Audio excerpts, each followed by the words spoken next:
وہ خودکشیاں ہونا شروع، کیونکہ بہت سارے لوگ اس وقت لون اپلیکیشن کی وجہ سے تنگ ہیں۔ اس کی مکمل تفصیل آپ سب کے ساتھ شیئر کروں گا، اور وہ ویڈیو بھی انشاءاللہ اس کے اندر میں آپ سب دوستوں کے ساتھ وہ وائس بھی آپ کے اس ویڈیو کے اندر لازمی میں آپ کو سناؤں گا، کہ جو کہ ایک تفصیل کے ساتھ بتائی جا رہی ہے۔ وہ کہاں سے ہے بندہ، اس کا نام کیا ہے، کس کنٹری کا ہے، وہ اس میں حقیقت کیا ہے، یہ مکمل تفصیل اس کے اندر انشاءاللہ آپ سب دوستوں کے ساتھ شیئر کروں گا۔ مکمل ویڈیو مکمل دیکھیے گا، اس کی مت کیجیے گا۔ آپ سب سے ریکویسٹ ہے، جو بھائی میرے چینل پر نیو ہو میرے چینل کو سبسکرائب کر دے، بیل آئیکن کو پریس کر دے، تاکہ میری آنے والی سب ویڈیو آپ کو بر وقت مل سکے۔ جی ہاں دوستو، پاکستان کے اندر اس وقت لون اپلیکیشن نے اس قدر بھیانک طریقے سے پنجے گاڑ لیے ہیں کہ ہم لوگ اس چیز کو بہت ہی آسان سمجھ رہے ہیں۔ اب میرے آسان لفظوں میں کہنے کا مطلب یہ ہے کہ ہم لوگ اسے ایزی لے رہے ہیں، بہت ہی لائٹلی طریقے سے لے رہے ہیں، کہ ان کے خلاف کوئی بھی آواز اٹھانے کے لیے کھڑا نہیں ہو رہا۔ آخر کیوں؟ اس کے پیچھے اب بالکل سامنے آ چکا ہے کہ چائنا کا کوئی بندہ ہے جس کی باقاعدہ 9 ایپس ہیں۔ وہ انشاءاللہ میں آپ کے ساتھ وائس بھی سینڈ کروں گا، جو کہ میں نے رات کو کسی دوست کی ہی ڈاؤن لوڈ کی ہے، جو آپ سب دوستوں کے ساتھ شیئر کرنے کے لیے۔ تو بتانے کا مقصد صرف اتنا ہے کہ یہ میں جو پچھلے چند دنوں سے آپ سب دوستوں سے کہہ رہا ہوں کہ اس میں کچھ بیرونی عناصر ملوث ہیں، کچھ بیرونی عناصر ملوث ہیں، تو وہ بات واقعی حقیقت ثابت ہوئی، لیکن آپ دوست اس چیز کو سمجھنے کے لیے تیار نہیں۔ چلیں میں آپ کو دکھاتا ہوں، وہ وائس سناتا ہوں، تو اس کے بعد آپ نے خود ڈیسائیڈ کرنا ہے کہ ہم نے اب کس طرف جانا ہے۔ ہم نے اب ان کے خلاف ایکشن لینا ہے، کھڑے ہونا ہے یا نہیں ہونا ہم لوگوں نے اب، یا پھر ایسے ہی ہاتھ پہ ہاتھ دھرے بیٹھے رہنا ہے۔ یہ لوگ اس طرح پیچھے پڑ جاتے ہیں کہ جیسے ان کے باپ کا مال ہو۔ خدارا آپ سب اپنی زندگی بچانے کے لیے، میں کوشش ہی کر سکتا ہوں کہ آپ سب دوستوں تک کچھ انفارمیشن پہنچا سکوں تاکہ آپ اس سے بچ سکیں۔ چلیں آپ کو دکھاتے ہیں، لیٹس سی، انشاءاللہ جو بھی ہوگا اللہ بہتر کرے گا۔ جو بھائی، اب میں آپ سے صرف ریکویسٹ ہی کر سکتا ہوں کہ لائک، کمنٹس اور شیئر لازمی کر دیجیے گا ویڈیو، تاکہ میری اس ویڈیو سے کسی دوسرے بندے کو بھی کوئی موٹیو ہو سکے، کوئی اس سے علم حاصل کر سکے، اس سے بچ سکے لون اپلیکیشن والا فراڈیوں سے، لون مافیا سے۔ تو چلیں آپ کو سناتے ہیں جی ویڈیو۔ اس کے ساتھ مجھے دیجیے اجازت، اللہ حافظ۔ آن لائن قرضوں کا فریب، سودی جال خودکشیوں کا سبب بن رہا ہے، بلا سودی بینک کاری وقت کی ضرورت۔ پولیس نے ایک چینی شہری کے ذریعہ چلائے جانے والے فوری آن لائن قرض اسکینڈل کا پردہ فاش کیا ہے۔ اس شخص کی شناخت زیکسیا جانگ کی حیثیت سے ہوئی ہے۔ اس نے 11 مختلف ناموں سے فوری قرض لینے کے ایپس بنا رکھے تھے۔ ان ایپس کے ذریعہ لوگوں کو فوری طور پر درکار قرض مل جاتا تھا، جو مختصر مدت کے لیے ہوتا۔ اس قرض کے عوض ان سے بھاری مقدار میں سود وصول کیا جاتا، جو مقرر کردہ شرح سود سے کئی گنا زیادہ ہوتا۔ اگر کوئی شخص ان قرضوں کو وقت پر ادا نہیں کر پاتا تو قرض دہندگان کو کال سینٹرز کے ذریعہ اپنے دوست، احباب و اہل خانہ کے سامنے نہ صرف بدسلوکیوں اور دھمکیوں کا سامنا کرنا پڑتا، بلکہ انہیں جعلی قانونی نوٹسوں سے بھی ہراساں کیا جاتا۔ قرض دہندگان کو ان قرض دینے والے ایپس کے ملازمین کی طرف سے ہراساں کیے جانے کے سبب 3 لوگوں کی خودکشی کے واقعات منظر عام پر آئے ہیں۔ ہلاک ہونے والوں میں ایک 29 سالہ آئی ٹی ملازم، ایک 23 سالہ کسان اور ایک 28 سالہ خاتون شامل ہیں۔ ان اموات کے بعد پولیس حکام چوکس ہو گئے اور پولیس کی ایک ٹیم اس کی مکمل تحقیقات میں مصروف ہے۔ پولیس کو ابتدائی تحقیقات سے پتہ چلا کہ گوگل پلے اسٹور پر کم از کم 60 ایسے ایپس ہیں جو لوگوں کو فوری قرض فراہم کرتے ہیں۔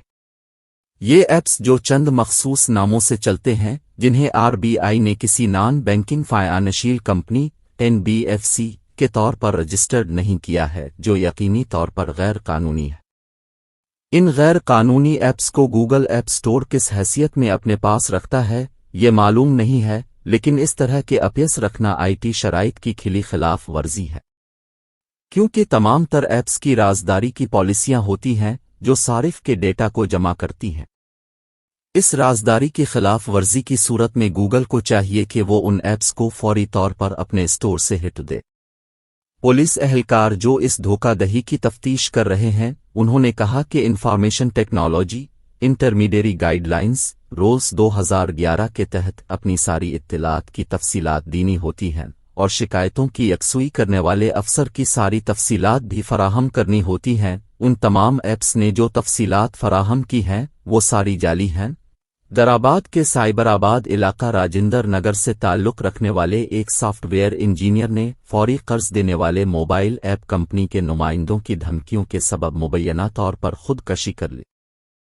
29 سالہ پی سنیل جو پیشہ سے سافٹ ویئر انجینئر تھا، کووڈ-19 میں اپنی ملازمت کھو بیٹھا جس کی وجہ سے وہ اپنے قرضوں کی واپسی کے لیے فکر مند تھا اور ساتھ اپنے گھریلو اخراجات کو پورا کرنے سے بھی قاصر تھا۔ اس نے فوری قرض دینے والے ایپ سے قرض لینا شروع کر دیا۔ اس نے تقریباً 2 لاکھ روپے قرض لیے۔ جب وہ قرض کی رقم واپس کرنے میں ناکام ہوا تو ان کمپنیوں نے اسے ہراساں کرنا شروع کر دیا۔ ان کمپنیوں نے اسے قانونی کارروائی کی دھمکی بھی دی اور ساتھ ہی اس کے والدین، دوست احباب اور رشتہ داروں کو فون کرنا شروع کر دیا کہ وہ ڈیفالٹر ہے۔ سائبر آباد پولیس کے ایک تفتیشی افسر نے بتایا کہ اس طرح سے فون کرنا information technology intermediary guidelines rules 2011 کے رول 3(2) کی خلاف ورزی ہے۔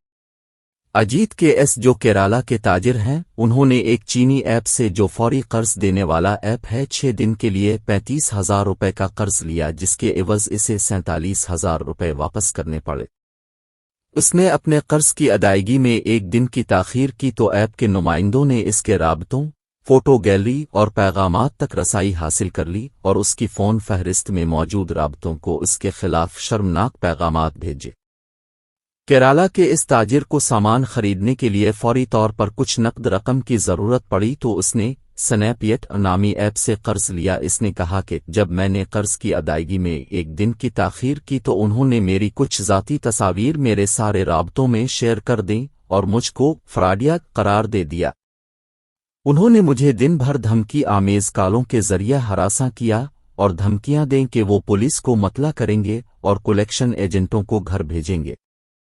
اس ہراسانی کی وجہ سے میں نے 1 گھنٹے کے اندر ہی رقم واپس کر دی۔ 16 ہفتوں کے دوران اجیت نے 5,60,000 روپے کی مجموعی رقم بطور قرض لی تھی تو سود کے ساتھ اس کو 7,60,000 روپے کی رقم ادا کرنی پڑی۔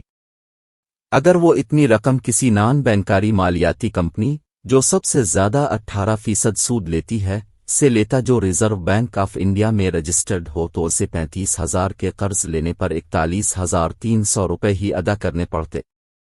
اجیت ان لاکھوں افراد میں سے ایک ہے جنہوں نے کووڈ-19 کے دوران فوری قرض فراہم کرنے والے ایپس سے مختصر مدتی قرض لیے ہیں۔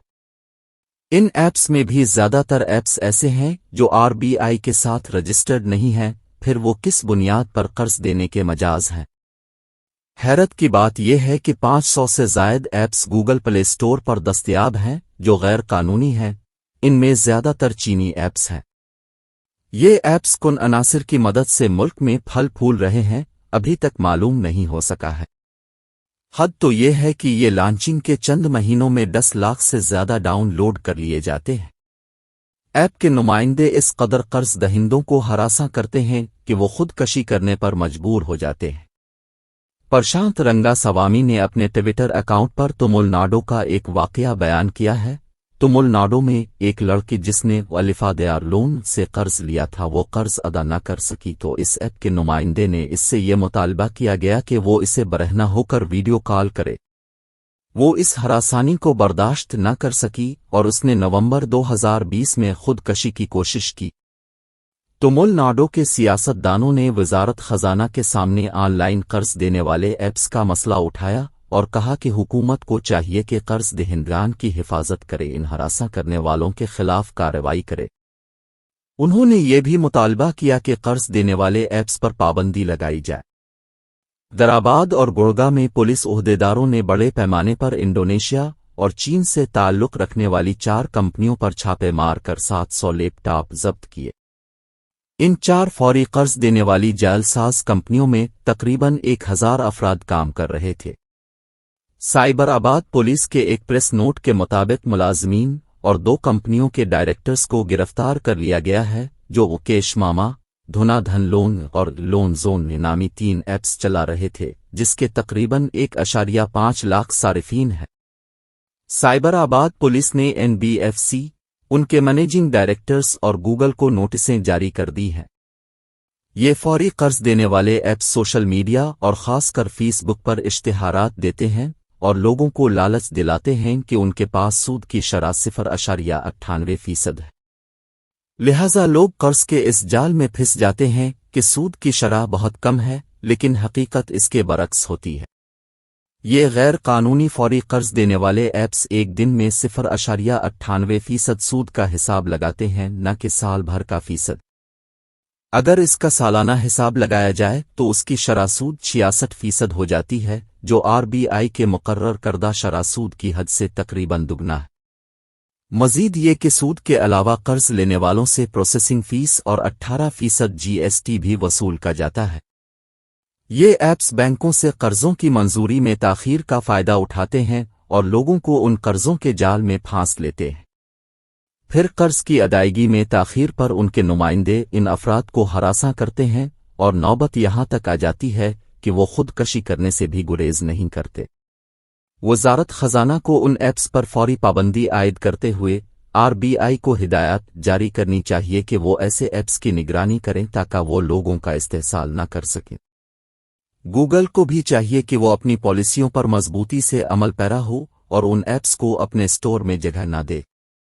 اہل علم و اہل ثروت اور سماج کی خدمت کا جذبہ رکھنے والے افراد کو چاہیے کہ وہ اس جانب متوجہ ہوں، لوگوں میں ان ایپس کے متعلق شعور بیدار کریں اور ساتھ ہی ساتھ لوگوں میں یہ شعور پیدا کیا جائے کہ سود کس طرح سماج کو اندر سے کمزور اور کھوکھلا کر دیتا ہے۔